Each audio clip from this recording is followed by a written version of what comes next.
We are here to bring you everything and anything surrounding Porsche. I'm Mike. I'm Aaron. And this is P-Car Talk. Welcome to another episode of P-Car Talk. I am Mike. And I'm Aaron. Got a great show for you. Got some GTS Boxster talk, some Taycan Cross Turismo, a funny Porsche dedication award story that we're giving out, like just verbal dedication, but about a Porsche. It's kind of close. And then we're going to talk about what we're going to be doing while you're listening to this, because it'll be Petit Le Mans weekend. Oh, I will. And some of the guests we'll have on the show, and some of the exciting people that we're going to have on, because I know it's been a while since we've had a guest. But you obviously know why. People have been ultra shy about wanting to come on the show because we do a lot of face-to-face, and you know, events. Obviously COVID. We can't go to them. We can't see people. Yeah, so this kind of works out. But that's ramping back up, and we got a couple good ones that are going to be on the show. We're super excited about that. So without further ado, let's get started. Let's do it. 2021 GTS 4-liter Boxster. Seen it everywhere. Everybody loves it. Yeah. Best car Tons ever. and tons of attention, right? Still gearing issues because it shares the same gearbox with the GT4, which they're still too long. Same with the Spyder. Their second and third is too long. But it's too long for the track people, or is it? I mean, yeah. Well, it's too long in the sense of like when you're shifting into it. I guess it has too much range. I guess is is the best way to describe it. Like if you're in second, you're in the mountains. You can go from anywhere from basically 35 miles an hour to like 95. Yeah, so I know it's just long. A wide, and like if you're really down on like in second, meaning like you're coming through a turn and you're trying to apex or whatever, it's kind of gutless as you're coming out. Yeah, so that torqueless feeling. Yeah, because it needs to be in the RPM range. So okay, what do you downshift into 1? Like no, you don't do that. Anyways, so essentially what the 4-liter is, if you don't know out there, this is the detuned Spyder. The GTS 4-liter Boxster is the detuned Spyder. So can you essentially get a tune and make it a Spyder?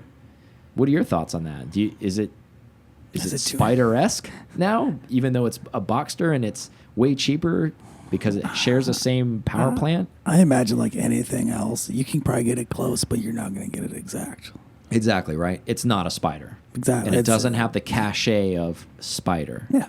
You're going to get close. I mean, it's just, there's things about it just like anything else. Now, do you feel 90%. like if you were a person who wanted a Spyder and this GTS is out there, do you feel like... I'm always going to want the Spyder. Okay, that's where I was going with it. Do you feel like you got enough boxes checked and you saved, I don't know, 20, 30 grand, whatever you want to say? Are you happy with your purchase, I guess, is what I'm getting Probably. at. I mean, I wouldn't. But you're still going to want the Spyder. I wouldn't be unhappy, but I would still have the story like, hey, I really wanted the Spyder, but I couldn't get one. Yeah. But I got this, and it's awesome, I'm sure. Cool box. Talk it up. No, I'm just kidding. I think it brings up the prominence of the Boxster a lot to have a 4-liter in it. Mm-hmm. I agree with you. I still think if you were a Spyder buyer and you didn't get an allocation for one, I think you're still going to want one. And I feel like the people who wanted the Spyder are not going to concede to buy just the 4-liter Boxster. I don't feel like Do you those think two it's cars, almost 911 RS where, you know, they had the manual, but they didn't offer anything else, but then you could get the manual and something else. It kind of... Maybe. I feel this is more of a consolation prize. That's but I from what Porsche said, they're going to make the Spyder for the next two more years. So there's going to be more allocations out there. Though. Yeah, it is. But I guess this car is there for if you don't get an allocation and you're not willing to wait too, I think that's the reason. I mean, they got to make a GTS regardless because they always make one. Same thing with the Cayman. I like that they're using the motor though, because to me, the GTS line should mean something. Yeah. Instead of just like it's some like fancy package, right? Like, and I think this helps them separate from the rest of the model groups. Meaning, like if you just bought a Boxster, it's closer to a GT car. Exactly. Than instead of being like a souped up Boxster S or a Cayman S, this is, you know, instead of an appearance package and trim package and all that stuff is what those cars kind of were before. They were hopped up a little bit on horsepower, but they were working with what they already had. Meaning, like the S model already had that too. This level separates it from the rest of that, in my opinion, because it, like you said, it's more GT car now. It is, but then again, it's still not a GT motor. I mean, No, but maybe that's why. Maybe that's why they were able to do it this way. but it's a detuned Spyder, so whatever. I mean, it's still a 4-liter. Top still goes down and up, so it keeps me out of the rain. I definitely 100% think this is a way to try to pad the stats of the people unable to get the GT4 or a Spyder and felt like they're on the sideline to try to. I think Porsche's goal is to hopefully capture those folks into this car to say, hey, well, we can get you a PTS Cayman GTS. Yeah, well, manual. I mean, I think it also helps too with the all the resellers and stuff, just people buying the allocations and then flipping them. That probably helps with some of that too. Oh, of course. I think so, too. Would you be happy with the GTS over the? Do you think it's a big enough difference that you would notice Over the Spyder? Oh, you mean like as a consolation prize, would I Mm-hmm. be okay with it? No, I wouldn't, because if I'm a shopper for a Spyder, I want a Spyder. I want what I want. So I think where this car fits out is if I know I'm never a Spyder buyer, and I'm never going to have or a GT4 buyer, I'm never going to buy one of That's those type of close GT enough. cars. This is exactly. I think it's instead of thinking about the people not getting the cars and then taking this one, I think it's the people below them not wanting a GT car, looking at it the other way. I don't want a GT car. I don't want a Spyder, but I want something as nice as Porsche makes and is still comfortable, but has a good motor in it. I think that's the buyer for this car, instead of the opposite way around and being like, well, I got screwed on a Spyder, but I'm going to buy this car. I don't think the buyer is for that. I think it's the other way around. I think Do you think it's a rise up, not a drop down? Well, not even a rise up. I think it's a totally demographic of people who want something different. They're like, I know what a GT car is, and I don't want one, but I want GT car kind of power, but I want to be comfortable. So do you think if this works that they'll start kind of like, well, it's a detuned GT motor in the 911 for the GTS? No. Maybe. You don't know. Maybe. You don't know. Maybe. I don't know. I see the demographic for this because, let's be honest, we've been in comfortable Porsches and we've been in uncomfortable race car Porsches. And if it's your only one and you have to live with it, we've been saying it. No, it sounds blasphemous to say, buy a GT3 with comfort seats if you're going to drive the shit out of it. Really. I mean, honestly, if you're going to spend more time on the road than you are on the track, probably not get the buckets. I've seen more new GT4s with the comfort seats than ever. Like, they're all over the place. Yeah. So spiraling into GT4 a little bit, because I brought up Boxster, do you think, and I want to talk about gearing for a second, GT4 RS is coming. Yep. Do you think Same that gearbox. gearing problem Same gearbox. gets handled in the RS because it's an RS? And also, loaded question, do you think the RS comes as a manual, or does it pay 80K only? Ooh. Now, to force somebody to get an RS, if they fix the gearing and it's a manual, that's what I'm saying. Like, man, how those two things this will would be- flip the GT market on its head if that happens to that car. If that's a manual RS with gearing fixed, yeah, that becomes a world beater now. yeah. If that's what they've been saving it for. Yeah, all the people who get the GT4 is like, I gotta buy the RS, the cool box, Yeah. and it's a manual. So those are two different like loaded questions. So let's address each of them. Yep. Let's address the manual part of that first, right? Manual, because I think we it haven't seen a happened. manual RS since the 997 generation, Yep. 911.2. That was the last manual RS that we've seen from Porsche. You know, I know there's people that have like made their own, but I'm talking about from Porsche. We've seen sold to the public. Does this really change the game if they make a GT4 RS and a manual for, like, maybe you're an RS buyer in a 911 and you've longed to have a manual? Do you, or maybe is it because you have the wealth, do you buy both? Well, that's definitely an option to buy both. But I think like power wise, I think it's okay for a manual. Like I think it's hitting all the right spots where a manual would still fit that car fine. I mean, With or without an addressed gearbox? I'm sure I am in the same camp as everybody else. Like, address the gearbox, fix it. But then again, now I have an individual part. Am I making a small amount of enough where it doesn't matter in the production line, or is it going to matter? And I need to get these things out. Keep the same gearbox.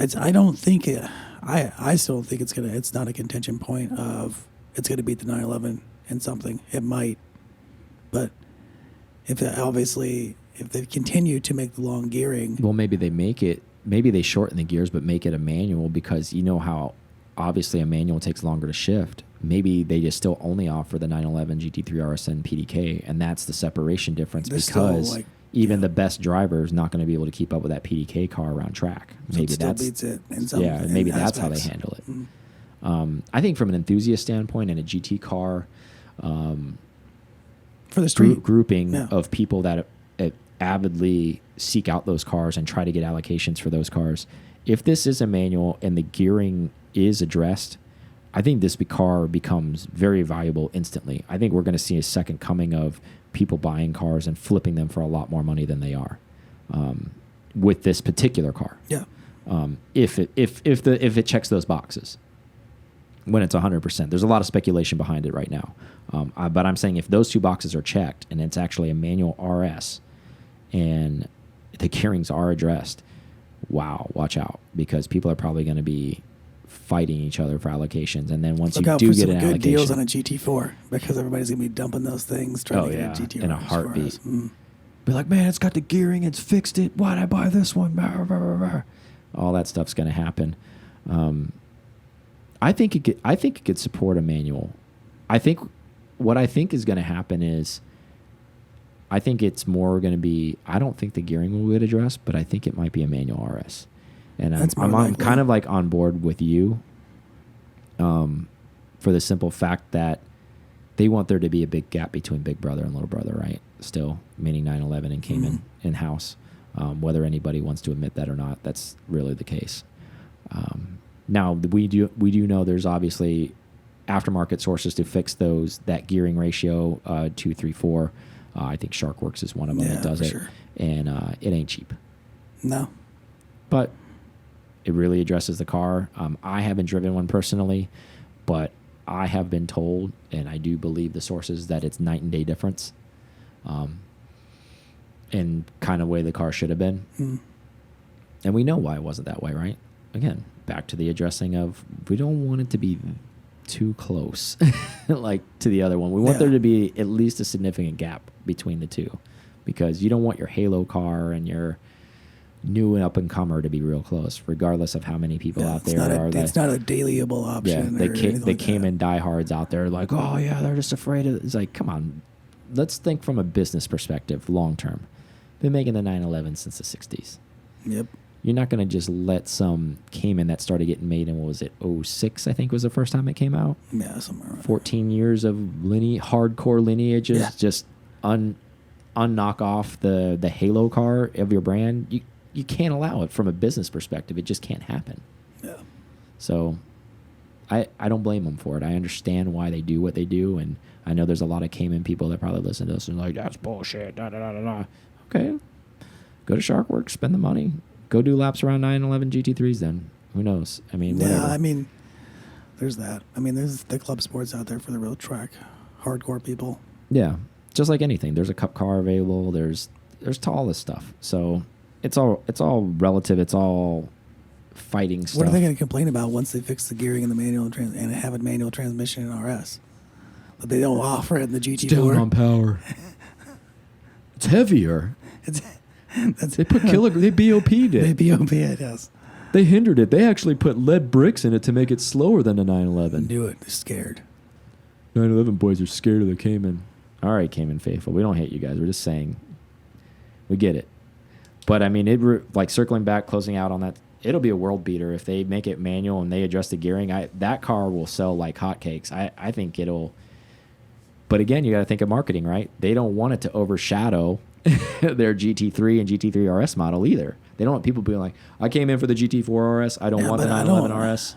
I mean, I think if they make a top-level Cayman, it's okay that it's got the gearing fixed, and it's okay that it has a manual. Because the top-level GT2 RS, it's not touching. Yeah. I mean, it's not touching GT2 RS. But again, there's a whole group of people that we know personally that bought a GT4 that can afford a GT3 as well, and they have those when they'll be coming out. But the whole reason they bought the GT4 is because it's a manual GT car. Yeah, And the same reason why people are going to buy the RS is if they make that Cayman in a manual, people will buy it because it's a manual car.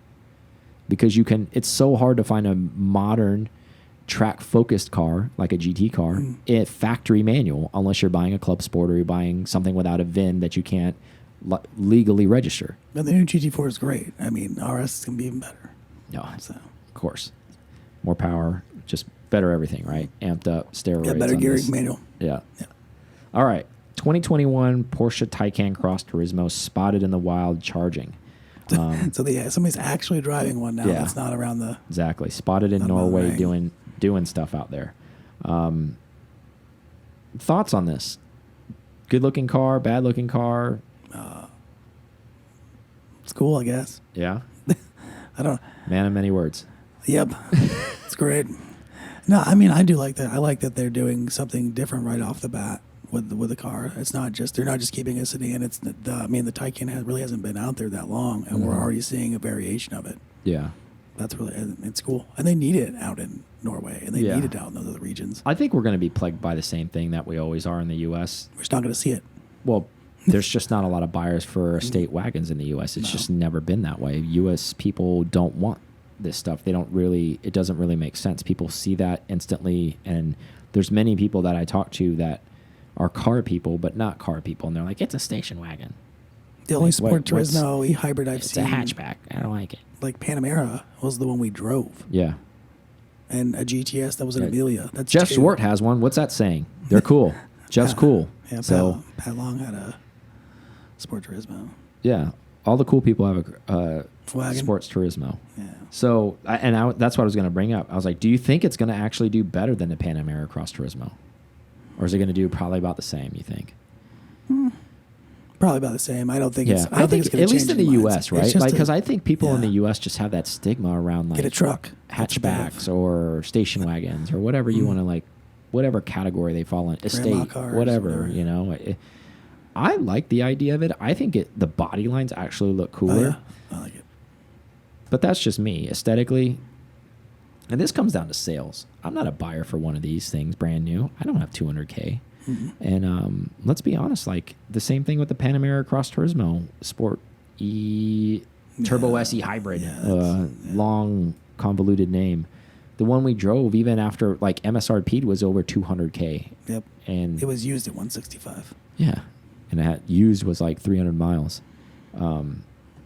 But anyways, the point of that is I just don't think, and this is off topic too, because this goes a little bit to the Audi RS6 Avant or whatever. Everybody screams and bitches and moans. Finally, the U.S. is going to get that car. We'll see how it does in sales. Yeah. Because there is a small group of people that want it. Don't get me wrong. Just like there's a small group of people who like air-cooled cars. And then there's nobody else even knows what the hell an air-cooled car is. I think that's the same kind of demographic for this car. A very small group of people, enthusiasts like us that love the way they look. Jeff Swart, you mentioned Patrick Long. Like those, I don't know, 100 people in the entire U.S. who think these things are cool. The percentage, I mean, because nobody ever really thinks about the whole, as a whole. Yeah. And of those 100, maybe 40 of them step up and actually buy one. So, yeah.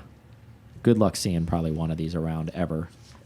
There probably won't be an abundance amount of them running around in the US. We see one of them, yeah, it'd be weird. But. However, we've been in a Porsche Taycan, and we do know, even though it's a four-door sedan, it is a little cramped on space. So maybe this Cross Turismo does better because from a just space perspective, not even just an aesthetic look, maybe just because you can get things. More cubic stuff in it. Yeah, I like that. And I think, but it's always made practical sense for a wagon. I think in warm areas, I still think this car is not going to, like, let's put it, Jeff Swart lives out in Colorado, like this. If it snows, he needs to get the mountain. He puts his skis on top, whatever, on the roof rack. You know, he puts in his roof box, his ski box, all types of stuff, all of his equipment. I see this even in our own country, living in those type of areas, mountainous areas where there's snow. All that kind of stuff. And maybe, you know, a weird flex here in LA just to have it. And then like Miami, you know, to have like, oh, I'm flexing. I just bought a $200,000 station wagon. Bro. Check this out. Like dumped out on wheels. Like that's where I see this thing living. Because I don't see the average Porsche person, not even enthusiast, just Porsche buyer, Yeah, like why newer would you buyer, just get an SUV? because they'll walk in there and they'll be like, most of them have that stigma. They're like, I'm not buying a station wagon. They just, it's a stereotype. They're like, oh, that equals picnics on I-61 in the middle of nowhere and sleeping outdoors, and I'm not interested in that. The Griswolds ruined it for everybody. The Griswolds, you know, they screwed this whole thing up with American Vacation. Like, but yeah, I think it's more of that. Americans just aren't on board for it, man. And the proof is in the pudding. Regardless of how many people say, like, I like them, nobody's buying them. And that's the reality of it. But it's cool that they're out there. Yeah, I think it looks super cool. Actually, I think, again, back to us and the Panamera, we've said this many times before. I think that just should be the version. They shouldn't even call it anything else. It should just be a hatch to begin with. Don't even make a sedan. Just make that and make people buy that. Yeah, because it's better looking. But then, like we know, they can't do that because then now they don't have a line that they're competing with for the S-Class or anything else like that. Yeah. I know, I get it. The sevens and stuff. I'm all about simplifying things, though, man. Yeah. So I'm full for it. I'm sure it'll kick ass in Europe, just like everything does, and then people like us will bitch and moan. Why don't they even offer this car? Oh, because somebody bought 30 of them last year in the entire U.S. We sold, 1,030 in the UK. That's why we're doing it. Yeah. All right, let's take a quick break, and then we'll come back with some cool stories and talk about what's coming up for us, right? All right. Thank you guys listening to PCAR Talk so much. We appreciate you guys so much. I can't say that enough. Check us out on YouTube. We release videos on Mondays, Thursdays, and Fridays. Help support the channel. Everything we're doing is trying to bring the community closer together. We definitely appreciate that. Also, when you go onto YouTube, if you could subscribe, maybe pass it along, make a comment, we really appreciate that. Again, circling back to pcartalk.com, there is a newsletter created on there.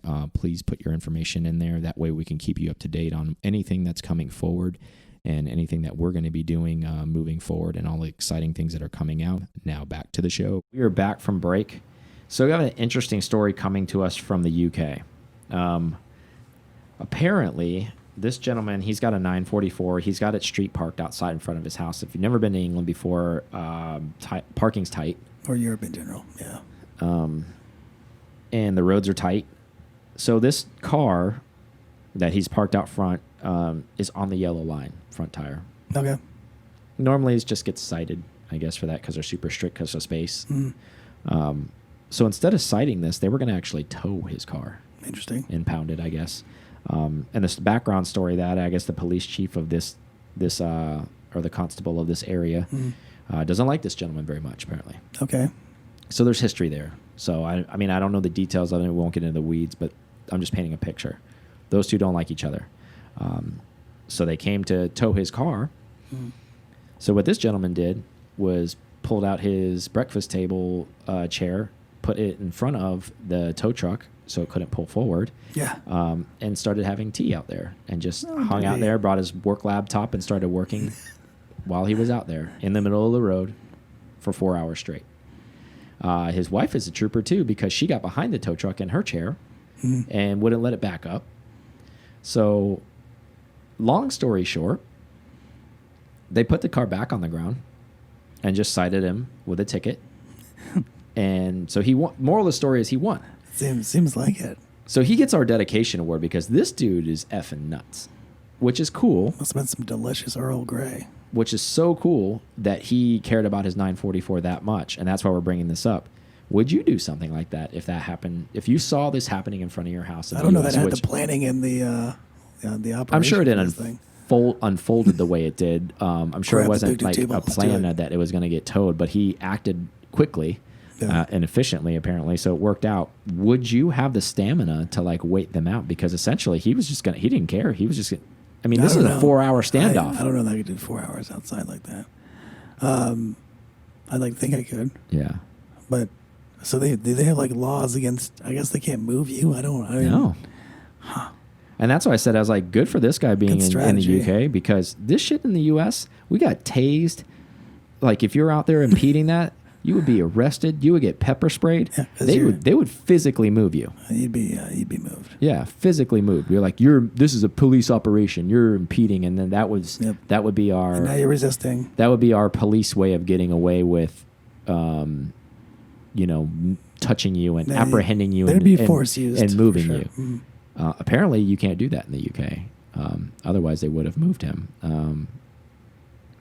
However, there's probably ways around that in the U.S. Maybe if you got some, it would have to be an operation though. You would have to have somebody dedicated as you were to also videotape the encounter because police are pretty gun shy now. So if they were being using force and aggressive force and too much force, and somebody caught them on that, their asses would be in a sling for doing that. I think I don't want to get into a whole police issue. The whole reason why I brought this up is good on this guy, man. No F's given. No, not at all. He was like, guess what? You ain't taking my car. Done, taking a couple calls. And to support him though, his defiance is maybe probably people listening that if you are law enforcement, you're like, oh, he's just being defiant. To be fair, they were going outside of their way to tow this car. It wasn't because it was not registered, didn't pass their emissions. It was because it was on the yellow line. And the constable told them basically to tow the car instead of just cite him. Because standard procedure on that would have just been a parking citation. He ended up getting anyways, what he should have got from the beginning. So this... Obviously, it wasn't as big of a deal because they didn't continue to try to tow the car. And I hate to say it, but this guy was being the stereotypical. And I know there's a lot of police out there who are super nice, but he was unfortunately fitting the mold of being an asshole policeman. Not the guy actually towing, but the guy who gave the order to say tow his car because him and I have an issue in that town. That'd be like the local sheriff being like, I hate you, Aaron. You're a piece of crap. And the minute you run a red light, I'm taking you in for no... You're like, dude, that's not standard operating procedure here. Like, you don't do that. Reckless driving. So he was going above and beyond the call of duty to try to make this guy's life difficult. But good for him for standing his ground to be like, look, man, this is unjust for you doing this to me. I mean, I don't know if I would be... Actually, I probably would. If my car was out there Mike Mike would do that. I probably would have got arrested because I wouldn't have the tactful patience this guy did. This guy was peacefully protesting. That's true. By just sitting his chair out there, sitting on his computer. Mike, on the other hand, would have probably been chirping and barking and all this kind of stuff, asking to be arrested. Yeah. It's true. Out there, Well, I mean, he doing the chicken necking, walking around, just up. Yeah, got the claws out, ready to go. And I would have been tased and, beaten to a bloody pulp immediately, probably because I'm challenging authority. But not you. But no, I mean, if I was in the wrong, come on, yeah, of course. Well, I'm a logical person. This was a illogical reaction to this man's car being parked in their mind illegally. Do I think it's even kind of ridiculous that they even cited him for his tire being on the yellow line? Yes, I agree with that too. But if you're going to do it, okay, you're still within the laws because that's what their law says to do. Is it a cheapskate move on the law enforcement to do that? Yes, it is. However, you're violating. But was there? Has this happened? Is this a multiple offense? And then after it didn't get into that. Obviously, there's history here. If these two don't like each other, he could be a habitual offender. I'm not trying to say the public's always right. But the fact is even if he is a habitual offender, you still can't escalate the situation, unless somebody from the UK can message us or email us. But I highly doubt it says if you park your car 3 times on the line, we're towing it. And I doubt it says that. You probably just get a citation and then things happen. Whatever. The fact who could tell us? I think wasn't Sean a cop for a while. Yeah, Sean he was. But I don't know if he was a traffic cop. But either way, I find it to be a little over the top, a lack of leniency. But again, we don't know the background. This guy could be a habitual offender everywhere he goes. I don't know. Do I think that law in general of that is a little ridiculous? Yes. Probably calling it to be cited for your car to be on the yellow line of a time. I mean, you're just looking to ticket people at that point. What are you really doing from a law enforcement standpoint? Is that really a safety issue? What is that yellow line? Maybe 6 inches long? Maybe. Is it that much difference? Could be near a fire hydrant. Could be. And there's so many things. Those things. But in England, and on these B roads and C roads, maybe that's enough to be look, man, 6 inches matters. You're on the bad side. Yeah. you're getting a ticket. Maybe they need the revenue bad enough. I don't know. Maybe they do. I just thought it was I'm giving this guy the Porsche Dedication Award Achievement of the Year right now because this guy's saving his 944 and family, tag team on the wife on that. Like, she's part of it, so she's a co-winner on that too because working from home. They're both like, what are you going to do? Arrest us? In the U.S.? Hell yes. But good on them. Let's talk a little bit about what's coming up for us. Like I said, you're listening to this. We are going to be on the road at Petit Le Mans. So if you are going to that and you're in that area, please come up and say hi to us. We don't say that enough. I think there's going to be a couple people there in the area that are going to end up hanging out. We're going to make a little bit of an early road trip. So we've already been on the road the day before this when you're listening on Wednesday. So we're going to be making a stop in at Brumos and having Don Leatherwood on the show. Yeah, old Don. Old Don telling some stories. If you don't know who Don is, look him up. He is a Brumos legend. Yep. Basically their race engineer / do-it-all kind of guy. Been around in the business and been with Brumos forever. Yep. You'll see him on the Hurley documentary. Yeah, great character. Fantastic stories. We're hoping to bring some of those to you guys as well in the coming weeks. And then we got a good buddy of ours coming on, Jim Goodlett, also world-renowned. If you don't know Jim, he's got an awesome 930 story about how he saw that car. I won't get too far into it because I want him to, for you guys to hear it from him. But a great story behind a 930 Turbo he owns. He also owns a Safari car and a few other cars as well. And we'll have him on in Savannah while we're there. And then, again, we're hoping to bag another guest while we're up there that way too. So it should be pretty good. We're pretty excited to bring you some guests that we haven't been able to bring you for a while, so that's going to be fun. That's going to be good. Again, we are going to be at Petit Le Mans. If you're in that southern region and you're looking for something to do, you should probably go because it's going to be one of the last races you're going to see factory racing from Porsche in the U.S. at least. Yep. Worldwide's a different story, but yeah. Exactly. So your opportunity to see an RSR from the factory supported team is dwindling as the races come down. Basically, you have Petit Le Mans at Road Atlanta, and you have Sebring in November. Those are your two opportunities to capture that car. So if you're somewhere, I would say on the eastern seaboard, make an effort because want to show support to the team. You know that we still love them, even though they're not going to be in the U.S. next year racing the cars, and I'm sure they'll appreciate it if you're there cheering them on, right? So we're looking forward to some good weather. Talk to us a little bit about the foreign stuff, Aaron, for the club drive. That is, we talked a little bit about it last week, but here we are, second week of talking about this now. I think in the following week, it'll probably be going out to everyone, right? Correct. But talk a little bit about what the club drive is and why we do it and what's the purpose behind it. So really it's to bring our community from the virtual side to the in-person, person-to-person, and then also driving some great roads. And that was our whole thought behind it, is where some good things to go, have fun in, and then road to drive. Obviously, we don't have those in Florida, so we had to move out, go a little north. Yeah. And we found a spot, and we're going to keep making it as German as possible for them. Yeah, right? Exactly. As Euro experience as we can. So, and we changed our dates to the fall. So we're going to do that this year, and still, it's going to be even better time. I think we version 2.0 versus last year, even though last year was weeks it was ago. awesome. Yeah, and fun. Yeah, and I think it'll be a dual thing, like you mentioned. I think a little bit cooler in weather, nothing drastic, but it'll be cooler. Not that it was hot or unbearable; it was nice, but it'll just be a little bit nicer. The roads will still be the same, but we'll probably, everything will be just a little bit nicer. Let's put it that way. Yeah, is the best way to describe it. And again, it's a limited amount of cars, and we're not saying that to try to be like, oh, hurry up and do it. If you don't want to sign up, you don't want to sign up. It's no big deal. We did it last year, and you guys, a lot of people didn't sign up, and we still did it. So it is going to be what it. We're still going either way. Like Aaron even said, it's like even if it's just the two of us, we're going to have a great time. Our limit's 30, and it's already it's on its way. 30. It's already less than 30 right now. Yeah, it's already on the way.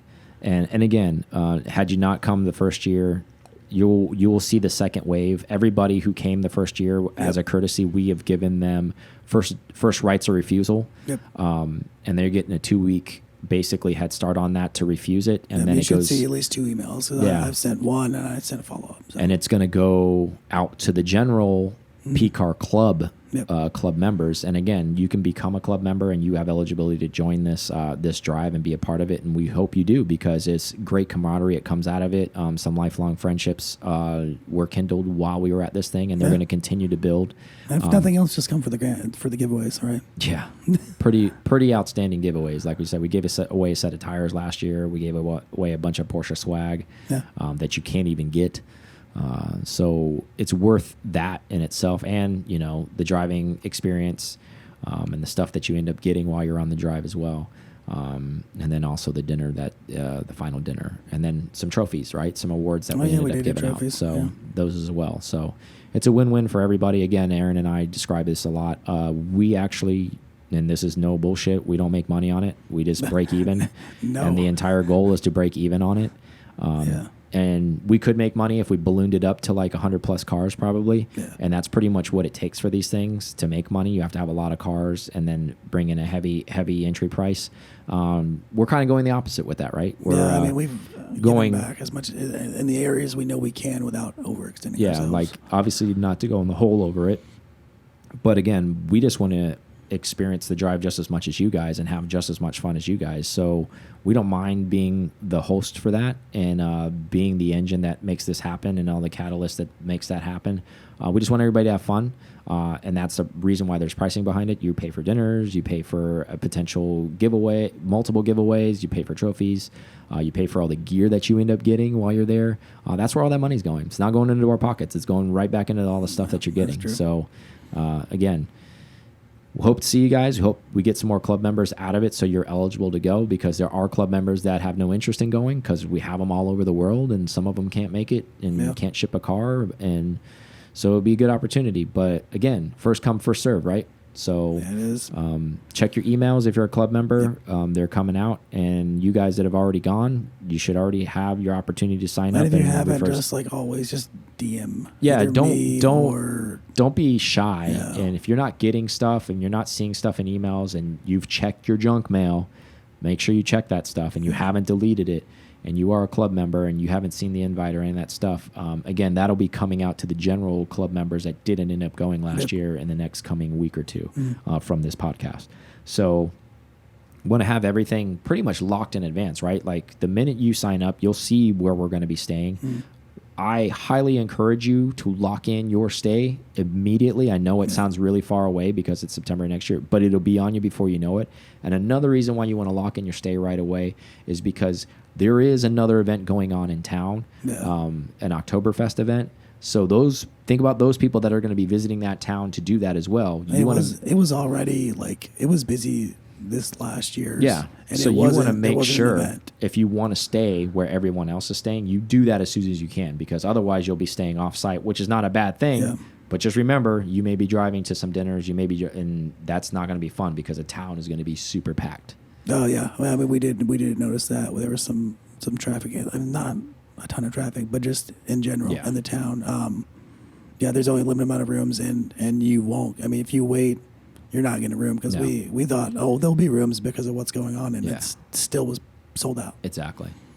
So book the minute you sign up and you pay your money. Book your room too. Don't wait. It's like it's super easy to do. You can do it online. We've double, triple checked it. You can book them for this year. So and we'll take care of the rest. But I don't have anything else. Do you have anything else? Join us on Firing. Yeah. Join us on the club drive. Join us on, but no.